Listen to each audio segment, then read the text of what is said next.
What's up guys, welcome to Voicey here. This is your host, Captain Zach, and today's subreddit is r/ChoosingBeggars. Don't forget to like, subscribe, and hit that bell to never miss an episode. This story's called First Encounter with a Choosing Beggar. Almost got yoked into a fence. I appreciate that he used the correct past tense for yeet. Anyways, I've been on Reddit for a short while now, and this happened a few weeks ago. After some thought, I decided to write it out and post it, because it's still on my mind. There's no wonderful instant karma or anything of the sort, and English isn't my first language, but I hope it's a good read. I'm sorry if it's too detailed. So this happened just outside my home, and then in my mother's small shop. My mother sells dairy, such as butter, milk, and yogurt, all made from our own cow's milk. She also sells the meat of one of our old cows right now, and someone else sells cheese through her. It's all fresh, tastes good, and probably attractive to a lot of people because it isn't as processed, I guess. She's only open on Saturdays, as it takes a lot of time to make the products, and my mom can't do that and operate a barely stocked shop at the same time. She does take orders though, which she prepares on Friday, like keeping products in the back for people who call beforehand. So I was on my way home from running a few errands on a Friday, earbuds in. Then about 100 meters away from our house on our small, sucky road, I suddenly hear the loudest honk. I look behind me to see this bald, middle-aged man. Honestly, if you Google Dutch football fans, tens of this guy pop up. Looking angry, almost half of his car off the road, trying to get past me. This wasn't just annoying, but incredibly dangerous, as there was a large plot of land protected with wire string next to me. That stuff hurts to touch and even more to fall into. And the water next to our house, basically a small river next to him. So I obviously have half a heart attack and even shout something along the lines of, "You can't just drive past people on this kind of road? Are you crazy?" Before speeding up, pulling into the driveway and putting my bike in the shed. I walk back out to check our mailbox when the guy and his wife, sporting a Karen cut, with a garbage parking job right on the road next to the mailbox, blocking everyone, walks past me saying, "Oh, so you're mad, huh?" His wife didn't say much, but she looked like she sucked on a lemon. I go, "Of course I'm mad." Just take the mail and walk into our house, through the shop, past them. As I'm safe in my house, I hear the guy start whining about me inside the shop. But my mom knows I'm not suddenly disrespectful towards strangers, so she didn't do anything with it. Then I hear her going, "So, no offense, but..." And that's my cue to leave. Some of my family and people interning at our farm were at the table, so I sit down and start venting about the guy. As it wasn't far away, some of them saw what happened, and how pissed I looked coming home. So we start talking about how much of a schlong move that was, and then we see the guy driving off without any products. Then my mom comes into the kitchen. "So he just left, immediately starting whining about you being a brat, and I didn't take that. Then I told him to please stop coming in on Fridays, and he got mad. Told me he wouldn't be coming back. Good riddance."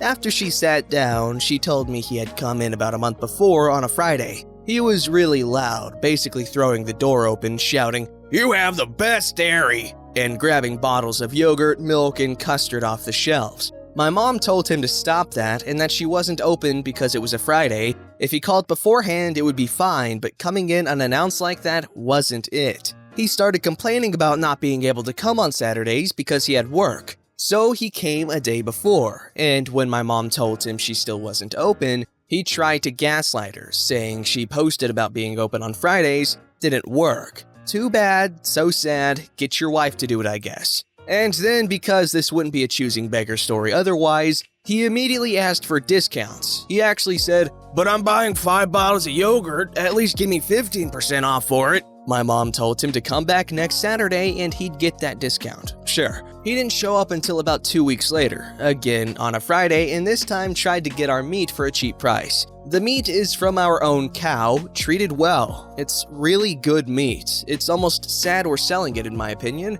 I believe the price for the most expensive parts was about $17.95 per kilo, and it was pretty damn fair to me, just a bit more expensive than what you'd pay for it at a local butcher. This choosing beggar didn't think so. He said he worked with pigs and he brought them to the slaughter himself, and that the meat from those would be sold for $4.95 per kilo. He actually thought he could get our meat cheaper by comparing our cow to pigs. Nope. My mom told him he wouldn't get what he wanted, and he didn't come back until the day he almost yoked me into the electrical fencing. And in true choosing beggar fashion, he went on Facebook to complain about my mom, calling her a fat sow, and saying that the shop smelled terrible and was incredibly dirty, and trying to make people stop coming to the shop.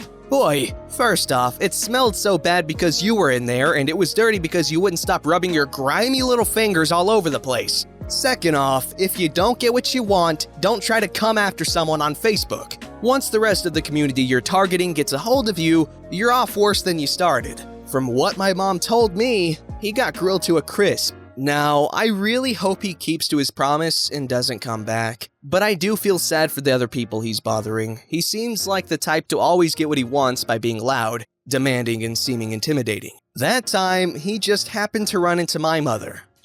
Richard. Also, holy crap, we actually looked up this Choosing Beggars business online, and it turns out he was going by a fake name on Facebook. The guy is a murderer. He got sentenced for 14 years or so for stabbing someone to death and beyond with a knife and a screwdriver, but got out after like 10 for good behavior. I know my country is absolute crap with their prison sentences. Lover deserved way more. If we'd known beforehand, that encounter would have gone way differently. I wonder what they mean by that. Would they have been more willing to comply with his stupid demands or what? But holy crap, that must have been like a oh crap moment when you realized that he was a convicted murderer. Jeez, man.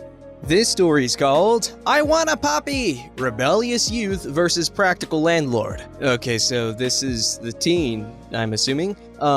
I'm gonna look at puppies tomorrow, 8 in blank. Is this something I can do? They're Husky, German Shepherd, Whipper, Blue Heeler, Rottweiler Mutts. My policy is cats and good dogs that have been vetted. New puppies are a whole lot of time and work, unpredictable, and are real hard on the house. Unless you can convince me otherwise, I'm gonna have to say no to a puppy. Sorry. Hey, do you want to go to look and meet the puppies today at 2:30? I don't know how to convince you otherwise, because I don't want to have to justify something I want in my life which doesn't physically, mentally, or emotionally hurt anyone, and then have the opportunity for rejection again after putting effort into writing this. You and blank both have dogs. The breeds are very smart. I could make an outside kennel for it when I'm not home, or get situation to bring him with me. I can move out. What if I got pregnant? Would you make me get an abortion or move out because kids are way more destructive on property for much longer? I want a familiar to keep me from drinking and going out every night, so I have to be responsible for because I'm not good at being responsible for myself alone. The property values of Olympia from gentrification are probably going up way more than the damage from a puppy, which I already paid you a pet deposit for, Loki. And not many places allow dogs anyway, so finding a renter with a dog who doesn't mind dogs would not be easy. Also, aren't you already planning on renovating the house? I don't know, that all the reasons I got, Dad. I guess, like, the reason for wanting a puppy versus an older dog is that I wouldn't have to find out the dog doesn't like small children or is racist or gets along with other dogs, and no cat will ever be Loki. Dogs that people had from pups are better trained and attached. I don't know, I'm done. Dude said they're freeborn on Christmas Day and he can watch him when I'm on tour. I'd of course get him vetted. Insulting me and demeaning my judgment certainly does not make me feel like changing my mind. As your landlord, I have your pet deposit to return to you at your convenience. I'm sorry, I don't know why I'm 29 and so defiant. I guess I had that crappy landlord before this place that wouldn't let me even have guests without checking in, and was very controlling over how I lived, and this feels very similar. I don't understand people's value of property, and when people value property and the control over it, over someone's quality of life, I think that is unjust. I considered myself to be a reasonable and very friendly landlord. I welcome you to find another who suits you better. It is unfortunate that you have taken this issue in this adversarial direction. I'm not interested in continuing this conversation. I can respect your boundaries in ending this conversation for now. When I'm less emotionally erratic, can we at least talk about this conflict or the subject of puppies? I do not see any reason to continue this conversation. Your responses here were deeply inappropriate and personally offensive to me. If this view is not apparent to you, I would recommend that you find some outside opinions on the written text here. Every sentence in your initial response was offensive and insulting to me, insinuating that I am not responsible or intelligent enough to take care of a puppy, or haven't done the research, or capable of raising a good dog. And then you set up a patriarchal power dynamic. Now you're tone policing my reaction. I am under no obligation to justify myself. Living in my house and being in my life is a privilege, not a right. I, again, recommend checking your aggression. Check your privilege. This is your notice of the termination of our month-to-month rental contract. I, OP, am exercising my option under our month-to-month rental contract to terminate this agreement. You are required to vacate the property at blank in 30 days, which is March 10th. In addition, you are currently late on February's rent to the sum of $600, which was due on the 5th of February. As by my rights under state law, this is your 3-day notice to pay in full or fully vacate the property. Written copies of these notices will be posted at the property and mailed to you. That is freaking savage. Oh gosh, I would not be able to stand someone like that. Tone policing? What are these freaking BuzzFeed buzzwords she's spewing? Goodness. Patriarchal power dynamic? He's your landlord, dude. What?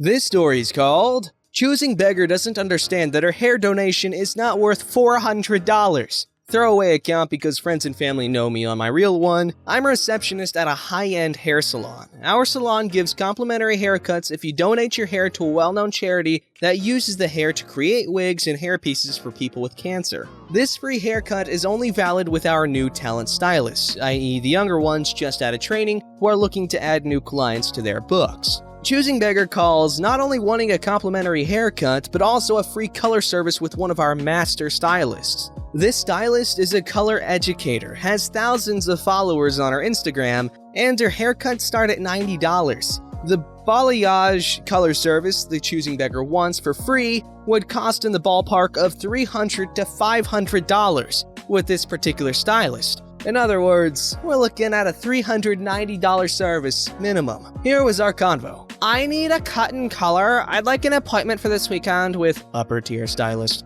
Okay, it sounds good. Upper tier stylist has a cancellation on Sunday afternoon, so we can fit you in. Have you had any services with her before? No, I've never been to your salon, but I saw her pictures on Instagram and I really like the way she does balayage. I'm gonna want that. Can I bring in pictures to show her what I want? Yes, that's always a good idea. Her color services come with a free consultation, so that you can talk about what you want and she can give you some pricing options. Oh, I will be donating hair. It's almost waist length. I know the service is free if you donate your hair. We do offer complimentary hair cuts with select stylists if you are donating 12 inches of hair or more to charity. Would you like me to switch you to one of the eligible stylists? No, I want to get my hair done with upper tier stylist. I wouldn't trust a low-level person with my hair. Okay, I can keep you with upper tier stylist, but there would be a charge for the haircut. That's stupid. Why should it matter who cuts my hair? Charity is gonna be getting a beautiful hair donation. You can always donate your hair, although the haircut would only be complimentary with a new talent stylist. I could book you for a complimentary cut with one of our new stylists, and you can schedule a separate color service with upper tier stylist, if you would like. Well, if I schedule them separately, then I would have to pay for the color, right? I need to get them done together so I don't have to pay for the color, and I don't trust some kid just out of school with my hair. Ma'am, only haircuts are complimentary with a donation. Color is not included. That's stupid! Don't you people want my hair donation? It would be great if you would like to donate your hair, but we do not offer free color services with a donation. Only a cut. That doesn't make sense. You're really gonna keep charity from getting donations just because you're too cheap to include color? Ma'am, if you want a cut and color service with upper tier stylist, I'll be glad to make an appointment for you, but you will have to pay full price. If you would like a complimentary haircut with a donation, I would be happy to make an appointment for you with one of our new talent stylists. There are no complimentary color services with anyone. I know someone who works for charity, and they want hair with fresh color so that their wigs that they make will look beautiful. I can't believe you people actually send them hair that looks ratchet. You're not doing them any favors. Ma'am, hair donations are usually lifted to a light blonde or white so that it can be colored later. The color of the hair we give them makes no difference, and it's not relevant to the donation. That's not true at all. You people are gross. I'm telling my friend at Charity that you cheapskates don't care if their wigs are ugly. You're actually keeping children with cancer from getting nice wigs just because you're too cheap to include color. Ma'am, I think it's best if you take your donation to another salon. Thanks for calling. Hang up. Who's the cheap one here? Oh my gosh, people like that. She obviously does not care about the donation at all. She just wants the free freaking haircut. She's acting like she's all freaking high and mighty and like she's such a generous person for donating her beautiful hair, when in truth all she wants is a free haircut from a master stylist, apparently. How many hours does it take to become a master stylist? Is it like other things, you know, to become a master you have to put 10,000 plus hours into it? Because 10,000 hours is a lot of hours. So, yeah, she's stupid. Don't forget to like, subscribe, and hit that bell to never miss an episode.